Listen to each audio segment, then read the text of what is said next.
Kolkata ITAT की ए bench ने अपने एक फैसले में ये कहा कि यदि एसएससी को सेक्शन 148 का नोटिस इशू किया जाता है और उस नोटिस को इशू करने में जो रीजंस रिकॉर्ड किए जाते हैं उसमें यह मेंशन किया जाता है कि एसएससी ने 1,05,00,000 रुपए का लोन लिया है, जबकि एक्चुअल में ये लोन 35 लाख का है, तो ऐसे केस में सारी assessment proceedings bad in law होंगी बरौट सेटिस्फैक्शन के आधार पर और in absence of independent inquiry के आधार पर। ट्रिब्यूनल का यह कहना था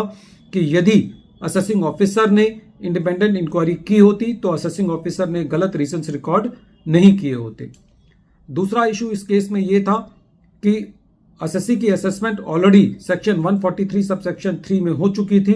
और एसएससी को सेक्शन 148 का नोटिस 1 अप्रैल 2021 से पहले